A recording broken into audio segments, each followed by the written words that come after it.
Agora, olha essa notícia. O INSS voltou a exigir autorização judicial para empréstimo a incapaz. Isso vale para novas contratações de empréstimos consignados feitos por representantes legais de titulares considerados incapazes. Bancos e instituições financeiras não podem aceitar novos contratos só com assinatura do representante legal, sem autorização da Justiça.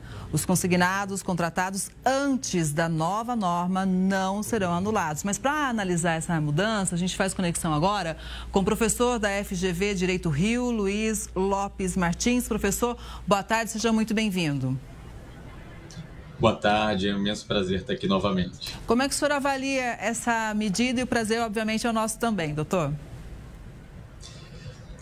Essa é uma medida decorrente de uma determinação judicial, mas ainda que ela venha dessa determinação judicial, ela se alinha com medidas adotadas pelo próprio governo no maior rigor, tanto para concessão, manutenção e para avaliação dos critérios relativos aos empréstimos consignados, como também, e aí algo que foi objeto de um escândalo recente que todos vimos, em relação às mensalidades associativas. Então, acho que a partir desse escândalo, dessa fraude bilionária que estourou nos últimos meses, ficou muito claro para todos a necessidade de ter critérios e um rigor cada vez maior na concessão de empréstimos, na concessão de descontos nos benefícios previdenciários. Ou seja, além desse escândalo ter dado um alerta sobre eventuais problemas do próprio INSS, existe a questão também de uma tentativa maior de proteger aquele incapaz? Exatamente, são as pessoas mais vulneráveis dentro de um grupo que já é composto de pessoas vulneráveis. A gente está falando, sempre quando temos em mente um benefício previdenciário, são aposentados, são pessoas com deficiência, são crianças, pessoas que perderam, por exemplo, o esposo, a esposa, os pais, e que precisam de uma tutela, precisam de uma proteção maior. Nesse caso, é uma proteção voltada justamente para um dos grupos mais sensíveis dentro desse grupo de vulneráveis, que são as pessoas incapazes. A gente está falando, por exemplo, de quem tem doenças neurológicas e não tem mais a capacidade de expressar a própria vontade, de crianças, de pessoas com uma idade muito avançada que também não conseguem mais administrar o patrimônio. E nesses casos é muito comum que o procurador, a pessoa que represente esses beneficiários vulneráveis, incapazes, possa não agir no melhor interesse daquele incapaz. Então, essa decisão ela vem justamente no sentido de buscar, como eu disse, esse rigor maior e que essa necessidade que pode acontecer de um empréstimo consignado, ela seja previamente analisada pelo juiz para ver se isso realmente é no melhor interesse daquele incapaz. Agora, vamos olhar para o outro lado também, doutor, que aquele procurador é um procurador bem intencionado e que realmente esse consignado seja necessário para atender uma demanda específica daquele incapaz. Como é que fica essa análise por parte da Justiça? Existe algum mecanismo que a gente possa fazer com que essa análise seja mais célere? Porque a Justiça é morosa muitas vezes.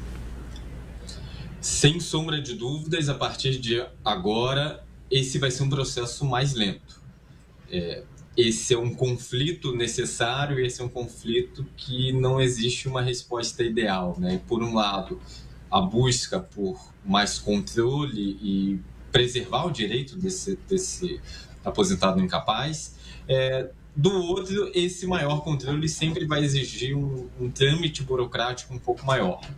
Existem medidas, por exemplo, é possível que a pessoa peça no Poder Judiciário que aquele requerimento seja avaliado com urgência, que ele demonstre uma necessidade maior, que demonstre essa sensibilidade e esse maior perigo, caso exista uma demora na apreciação pelo judiciário, mas é da própria natureza do judiciário que isso aconteça de uma forma muito menos rápida. Principalmente se a gente comparar com o formato que acontecia antes, em que o procurador, se tivesse essa autorização expressa, já poderia fazer isso diretamente. Então, definitivamente, esse é um problema que o novo formato vai acarretar. Doutor, dúvida. E se em vez de recorrer a um consignado, a pessoa conseguisse ali um aumento do valor recebido? Não sei se isso é possível, mas, por exemplo, uma pessoa com Alzheimer em que a doença avança e que é preciso de uma clínica, de uma estrutura melhor para cuidar desse idoso, aqui no nosso exemplo.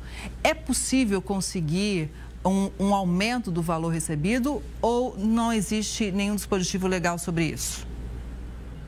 Existe uma hipótese que quando esse aposentado ele precisa da ajuda de terceiros, que é exatamente esse cenário que você indicou.